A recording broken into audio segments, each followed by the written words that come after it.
Hello everyone and welcome to this recap of what was announced during the 100-day celebration livestream for Magia Exedra.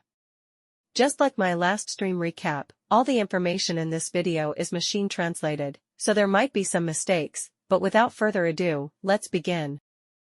One of the first announcement is something we've been waiting for since release, the Steam version of the game. The exact release date hasn't been confirmed yet, but it will come out sometime during this summer. It will probably be around the end of summer if I had to guess, since otherwise they would have given a more precise date, but at least we won't have to wait for too long. And for other previously announced additions. The new wave of Chaos Mode bosses featuring the Graffiti, Box, and Silver Witch is coming. But more importantly, the retry button will be added as soon as tomorrow, which will make retrying hard battles several times less tedious. I know that a lot of people are struggling with the last few stages of the tower mode, as well as the higher ranks of score attack. But thankfully for all of you, the level cap, as well as the magic level cap will be increased, making them easier. I'm not really hyped about the magic level cap being increased since I'm always short on prism orbs already, but the level cap is a really good thing since EXP is farmable at least. But it will probably cost a lot of EXP to level up all your characters to 120, so you should start stockpiling EXP materials right now since we can only refresh stamina 8 times per day. The level cap increase will arrive mid-July, so you have some time to save materials until then. Now let's talk a bit about the new characters that were announced. The first banner will come out on the 26th and will feature Tuka Satomi and Nimu Hiragi. This banner will have a 5% chance to drop a 5-star Kioku instead of the usual 3%, but the rate for the focus characters doesn't seem to be increased. So this banner is pretty good if you just want to get any 5-star character, which is amazing for any new player who wants to build a solid roster of characters to start the game. As always, I will make a dedicated video for them once their kits are available in English, but let's at least take a quick look. Nimu is a debuffer that decreases defense and increase the damage taken by enemies, but a huge part of her debuff only affect forest damage, and there is unfortunately not a single 5-star forest damage dealer. And by that I mean no one except herself, because on top of debuffing the enemies, she is also a DOT damage dealer, capable of inflicting poison, as well as instantly triggering all DOT damage on enemies similarly to Hana. Will the DOT team finally be good with her addition to the roster? Honestly, I don't think so. Yes, she acts both as a support and damage dealer, which should allow for more damage than by using Hana. But nothing in her kit solves the fundamental problem that the DOT damage in this game is just really low. The DOT team needs someone to apply DOT that actually deal decent damage and not an upgrade to Hana. But at least whenever they release a new forest damage dealer, she should be a top-tier support for them. While I had quite a few things to say about Nimu despite her flaws, talking about Tuka will be much faster.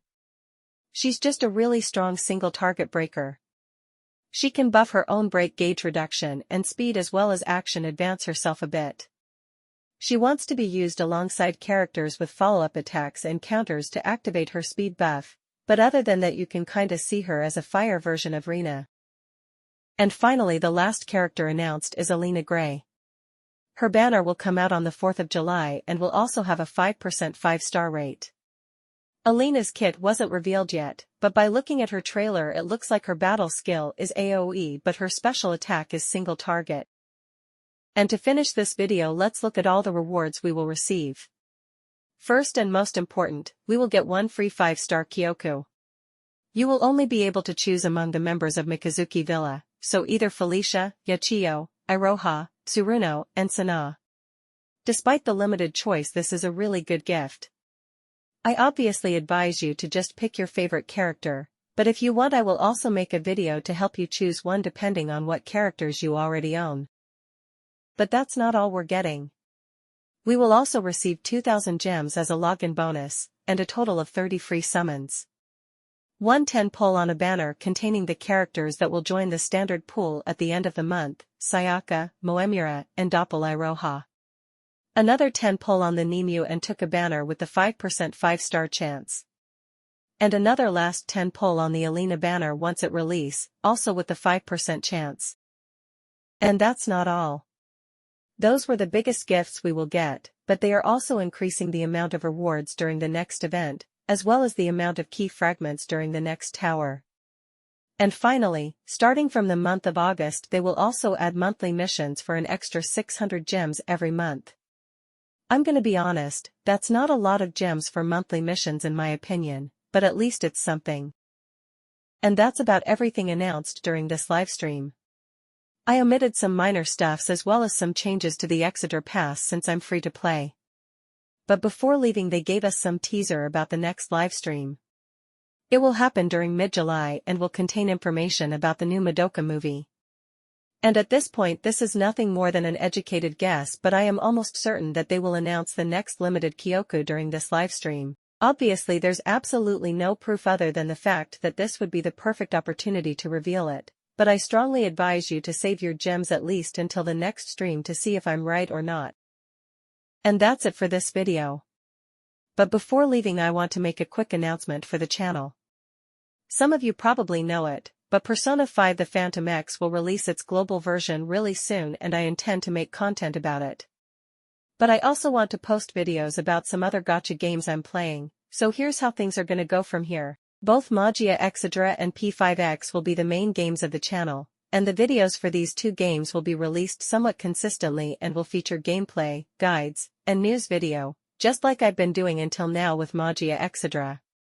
Any other games I may post videos about will be just gameplay since making guides for too many games would be too time-consuming, and uploads will be infrequent since I will post about them only when something interesting happens such as a new character or event. But don't worry, I know that it could be annoying to receive a notification, only for it to be a gameplay video about a game you don't care about, so I will disable notifications for these games. Alright, with that said, the video is really over now. Thanks all of you for your support.